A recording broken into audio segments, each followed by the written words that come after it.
welcome to another video. Today I'm reviewing X2 X-Men United. This film came out in 2003 and was directed by Bryan Singer and stars Hugh Jackman and Rebecca Romijn. Now before we start, hit the like button, subscribe, and post notification bell so you can know for a video, and let's just start. Let's start talking about the good.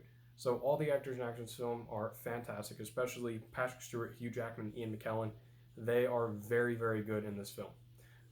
The opening sequence is awesome. It is Nightcrawler's opening sequence, one of the best and greatest opening sequences of any X-Men film, where Nightcrawler is in, I believe it's sort of this museum type place. He's taking out all the security guards, and of course, he has these special powers where he's just jumping around, and it's awesome. It is very, very good, very cool, and I really enjoyed the way it was shot. It was sort of creepy in a way, but very action-packed. The first and second acts of the film I thought were great. It sets up the characters well. You have a lot of new characters in this film, example Nightcrawler, and I think it works on a story level as well. The cinematography, which includes the shots, the cameras, the lighting, is very well done. I really enjoyed the way this film looked.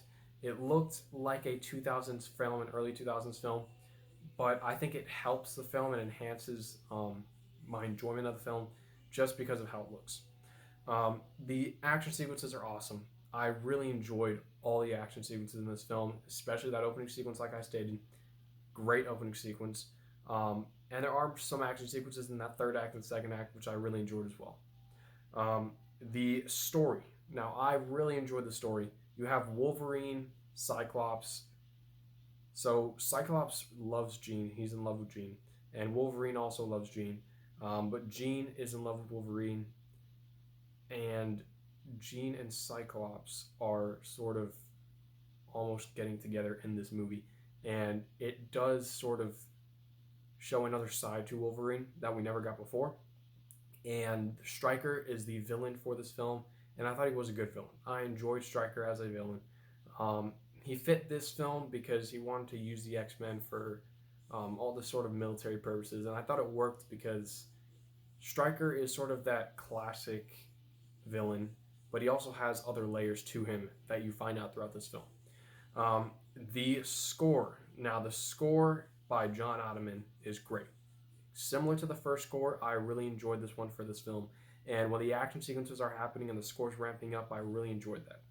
The third act of the film is awesome. There are some emotional sequences in that third act, which I really enjoyed the emotion for this film because it does have more emotion than the first film, but of course, usually sequels have more emotion because they are darker, and this is a darker film than the previous film, but it is in line with the other film in terms of getting new characters, and I still cared about the characters from the first film, but this goes deeper with them.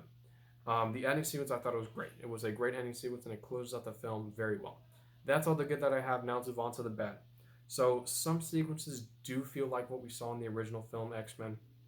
And what I mean by that is there are some sequences where characters introduced and you see them meeting up with a team and you know what's going to happen with those characters. And by the end, I sort of already knew what was going to happen. But since X-Men was so good and they did it sort of in a similar way in this film, it really bothered me only a bit. But by the end of it, I really enjoyed it. So X2, X-Men United is a fantastic sequel that definitely lives up to its predecessor, and I highly recommend it, and I'm going to give X2, X-Men United an A-. Thank you for watching. Don't forget to like button, subscribe, and post notifications bells so you can know every video. I'm Peter. Thank you for watching.